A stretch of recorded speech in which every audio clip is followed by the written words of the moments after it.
Yes, boys, today's video, how to structure a 2,500 calorie meal plan with the hopes of getting lean, to get shredded.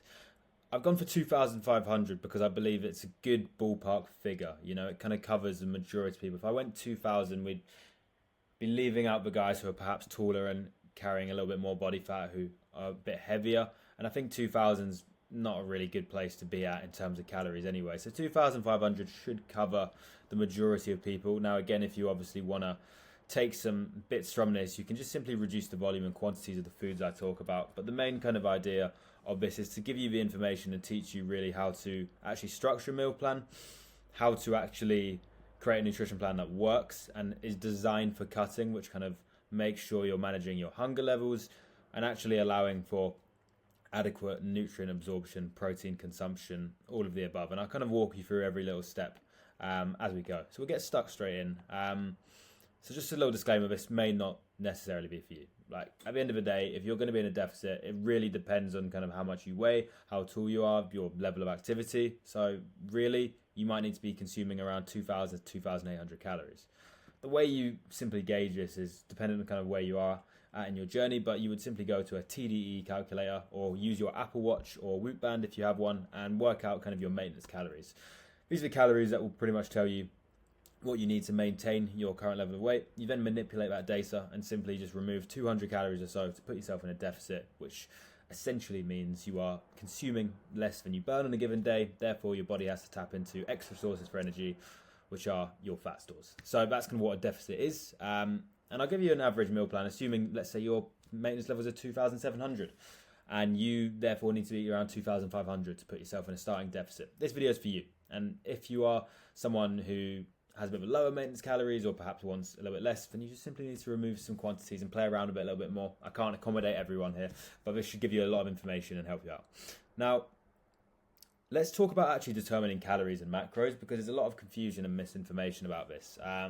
So for this video, we need to take an assumption. We need to just take an individual. So if this is you, lucky you. I'm taking a person who weighs around 70 kilograms, which is 154 pounds and is 172 centimeters, 5'8", roughly kind of where I was when I first started. Now, we go to the TDE calculator and we assume this person is moderately active. He's going to the gym 4 to 5 times per week, not a very active job. So we consider him moderately active, and as a result, he's estimating to burn around 2,700 calories. This data may be correct. We will check on the scales.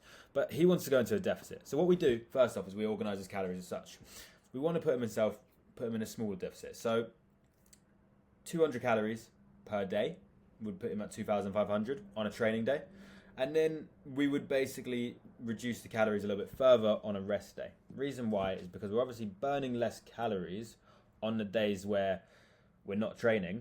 Therefore, we don't need to be eating as much. So we eat 2,300 because his maintenance calories would drop for that day, if that makes sense. So that's the kind of way you want to be structuring things. Have a training day and a non-training day and eat calories for that goal.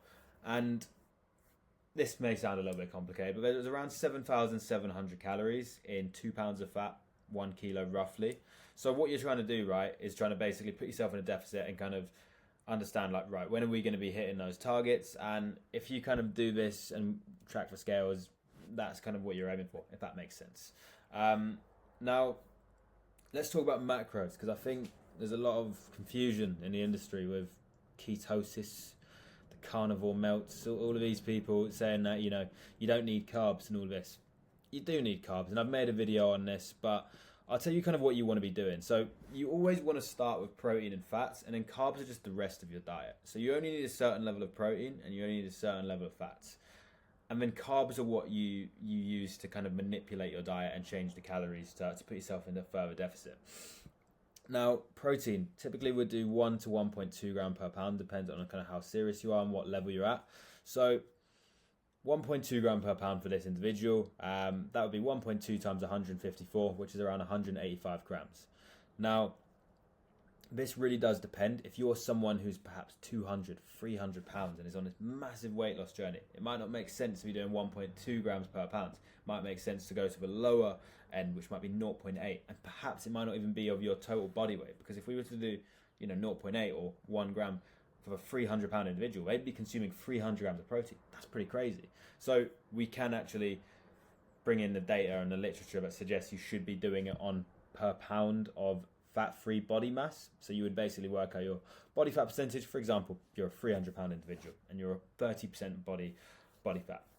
You would work out, right, well, if 30% of my total weight is body fat, then 90 pounds is body fat. Therefore, the remaining 210 is fat-free body mass. So let's kind of do the protein according to that, and you do 0.8 and you'll be 180 to 200 grams. That's the only little caveat, but that's kind of what you want to be doing with protein. 1 to 1.2 for the average person.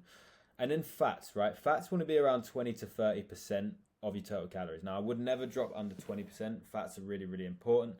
You've got reasons such as nutrient absorption. You've got the fact that your brain is made up of fat and it's important for cognitive function, hormonal levels, testosterone, all of this. So we never drop fats, right? We want to be aiming for 20 to 30%. Now, in my opinion, in a deficit, and that's what we're trying to do here, we're trying to get as lean as possible, we want to keep fats a little bit lower, 20%. And the reason why is because, one, it allows us to eat more volume of food, because each gram of fat has 9 calories per gram.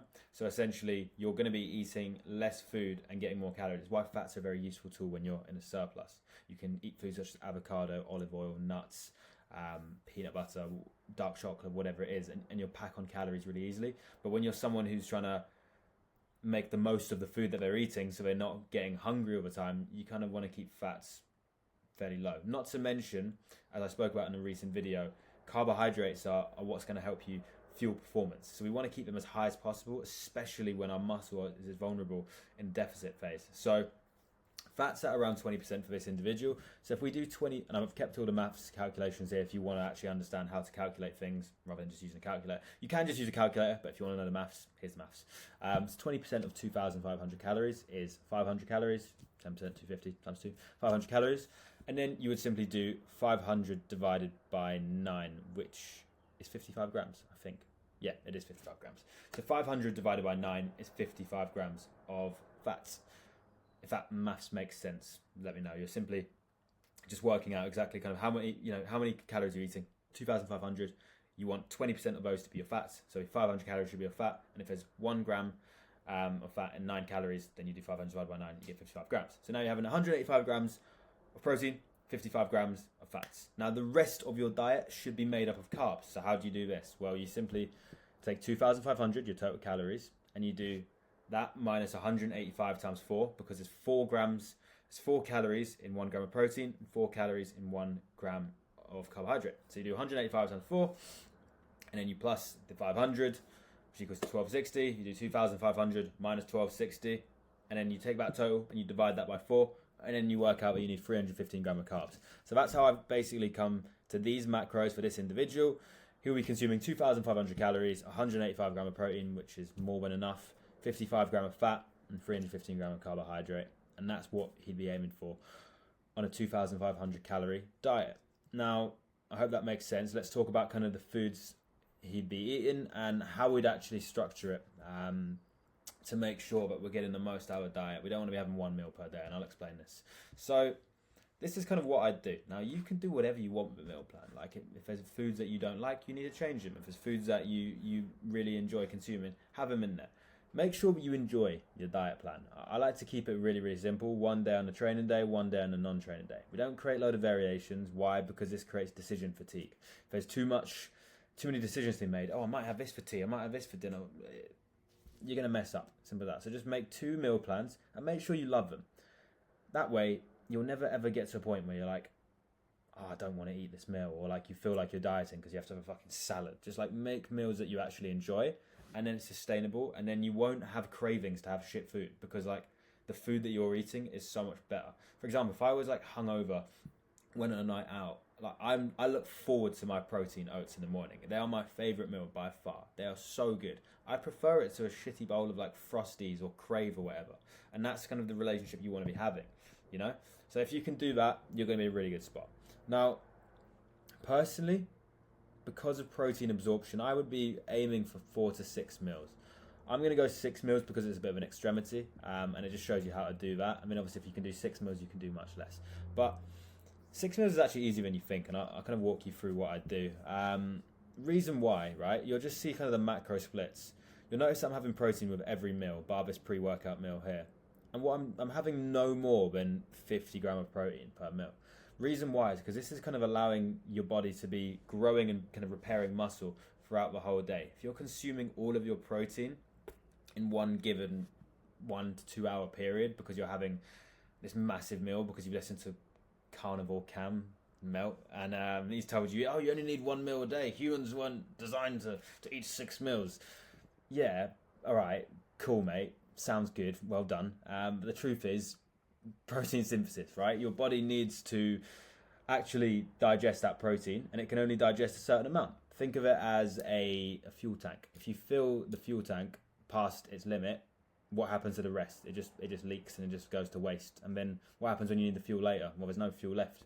What you should have done is just waited until the tank was empty and then filled it up again, if that makes sense. So, exact same thing with protein, right? If you consume too much protein, if you consume 100, 200 grams of protein, like not all of it's going to be absorbed. A lot of it will just kind of get used for energy, or if it doesn't get used for energy, get stored as fat. So you're much better off making sure that you're absorbing protein throughout the day. It's why you should be having a balanced diet and be having protein with every meal, carbs, fats, etc. So that's a little bit about kind of protein and what I've done things. Now, I'll walk you through the meals. So first meal, protein oats. You've got to be having it. It's amazing. And we're just trying to have a nice balance of protein, carbs, and fats. Everything's pretty balanced. The only difference is there's going to be a big spike of carbs pre and post workout just to make sure that we're pumping the muscles with enough glycogen so you've got enough energy. And obviously you want to be replenishing that glycogen because there's a glycemic window which we'll speak about kind of towards the end. But then, yeah, we'll look at meal one. So you got 80 gram of oats, 150 gram of blueberries. Change that to any fruit you want. You might not like blueberries. 30 gram of whey protein and 20 gram of dark chocolate for some fats. You can choose whatever fats you want here, but you got to understand, right? There's 2 types of fats you can be having: saturated and non-saturated fats, unsaturated fats. Now, what saturated and unsaturated mean are really, really simple for anyone who doesn't understand. Saturated literally just means solid. Unsaturated means liquid. So saturated or anything that's solid, right? It's a dark chocolate. It's solid. Unsaturated, butter. It's like kind of liquidy, olive oil. These are unsaturated. And you want a mixture of both. The reason why is just because if we look at the blood, you've got levels of LDL and HDL, good cholesterol, bad cholesterol. If you have too much of one, good cholesterol, bad cholesterol, they get out of whack. And you know, it's not the end of the world, especially if we're keeping fats low. But if you want to be like really, really picky and focus on your health, this is something you should be doing. So I wouldn't be smashing a load of dark chocolate all day. You know, you'll see what I do. 1 dark chocolate, 1 meal consisting of dark chocolate, the other meal consisting of peanut butter or other kind of fatty foods, which will help you out. So 80 gram of oats, 150 gram of fruit, 30 gram of whey protein, ideally isolate. Reason why is because lower calories, which means you can have the majority of your calories from kind of whole foods, which allows you to be fuller for longer. And then 20 grams of dark chocolate, 85% I would say. Obviously the lower percentage, higher calorie, more sugar. So that's what I'd have in meal one: 537 calories, 34 gram of protein, bang on. Nice to have a bit of protein first thing as well. When you wake up, very, very important. Your body's been, you know, fasting for however long, depending on, even if you're fasting in the morning. So really, really important to have that protein first thing. And then we'll go into meal two: 180 gram of uncooked chicken breast. That obviously just means weighing it uncooked. Don't eat it raw. 150 gram of white potato or sweet potato. Really, really good tool. Potatoes are very low in calories, but you can have a lot of it. So potatoes are a really, really good tool as opposed to kind of pasta on a deficit. And 100 gram of veg. Tender stem broccoli is a good one if you're on a budget. Frozen veg, probably the best way to do things. Also doesn't go off if you're lazy with your veg. So that's another option. Then you've got meal three: 180 gram of 5% beef mince. Good way to get your protein, low fats. 125 gram of microwave rice. 100 gram of veg, 100 gram of spinach. So you can just have 200 gram of frozen veg if you like. And again, you'll notice protein, nice, evenly spread. Then probably have a fat-free form of yogurt, so skyr yogurt. No flavouring, so just have that natural. I'd then go for some unsaturated fats here, so 15 gram of peanut butter, as opposed to having dark chocolate again. And then 100 gram of frozen berries. Nice and easy. And then that's kind of what I'd be eating, right? So pre-workout and post-workout. And again, by the way, you can swap all of these meals around whenever you want. You want to have the chicken for breakfast? Be my guest.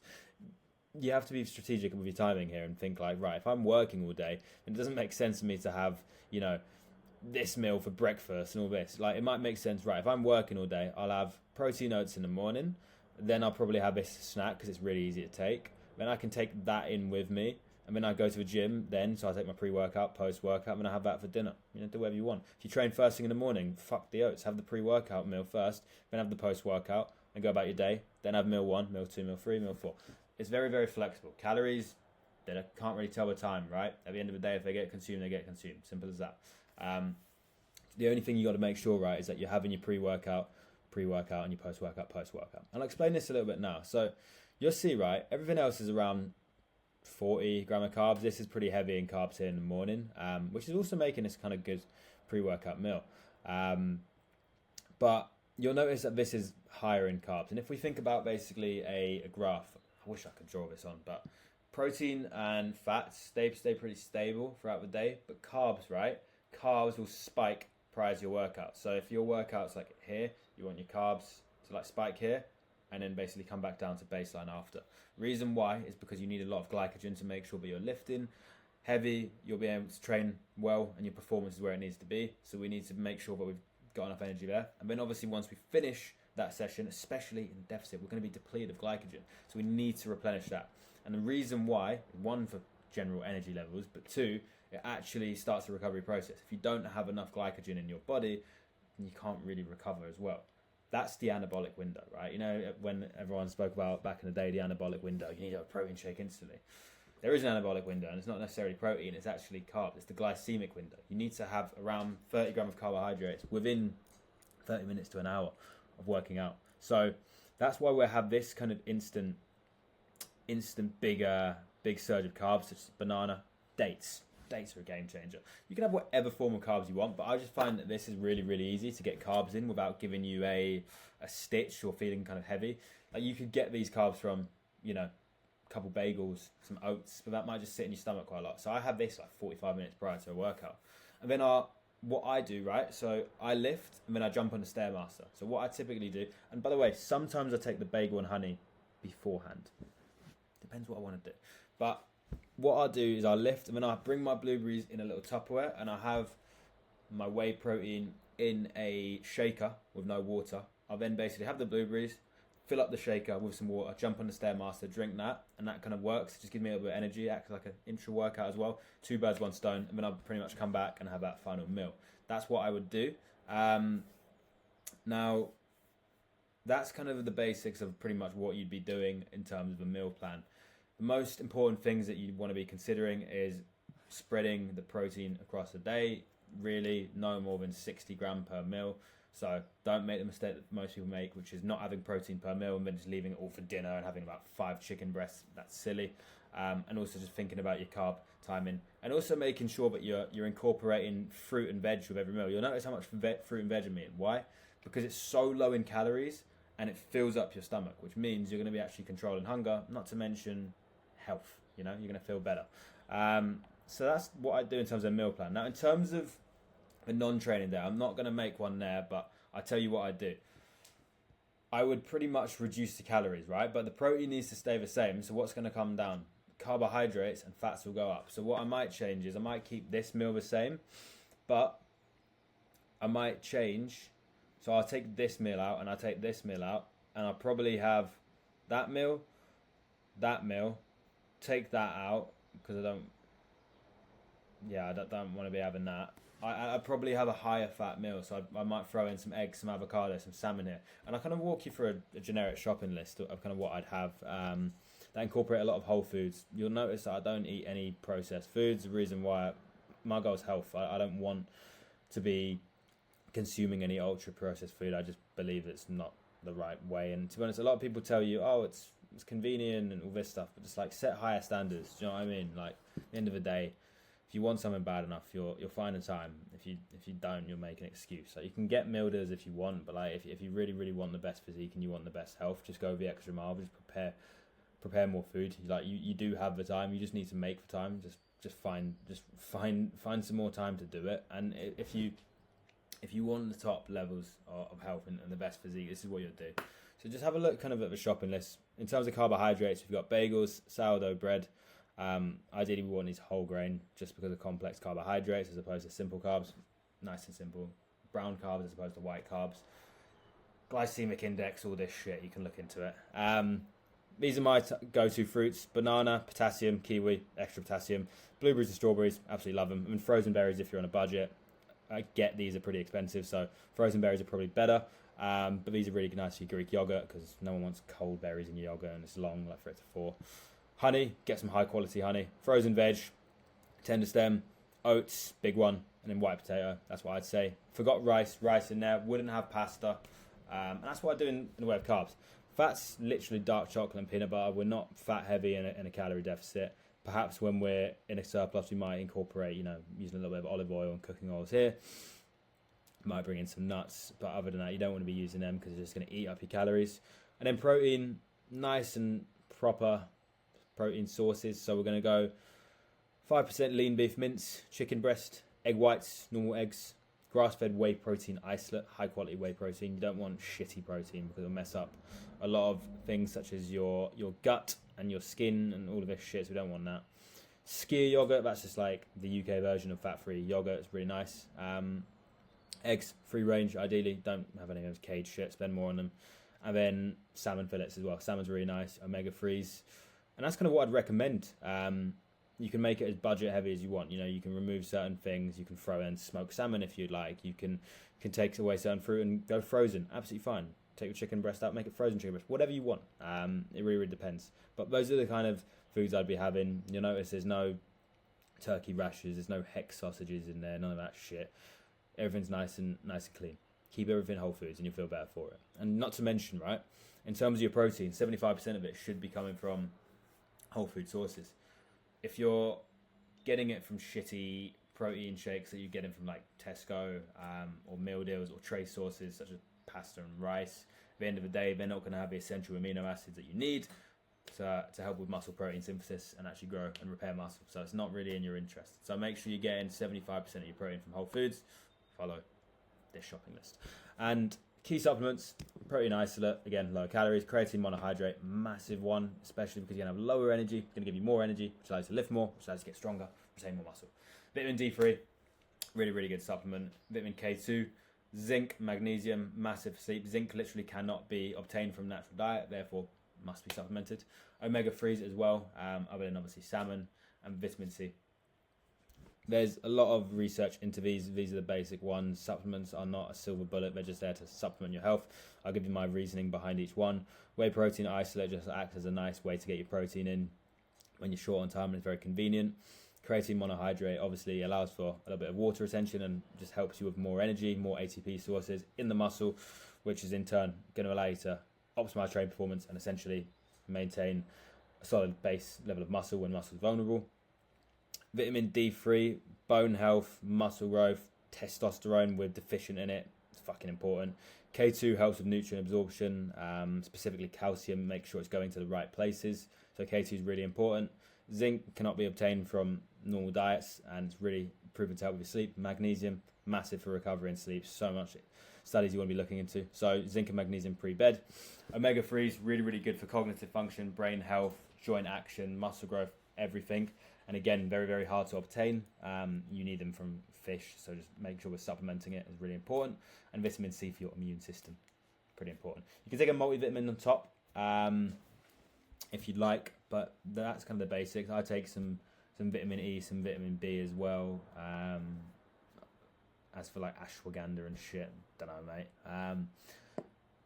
Other than that, that's kind of what I'd go for. That's how I structure my meal plan. That's how I structure the supplements. And that's why I do things in a bit of rationale.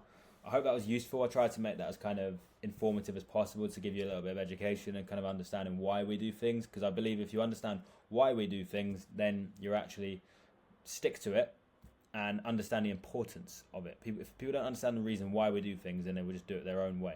If you understand now why it's important, then you can kind of use this, make your own edits, and perhaps eat a little bit better in 2025 and allow you to improve your physique and body composition as a result. Guys, I hope you enjoyed that video. I really enjoyed making that and I thought that would be useful.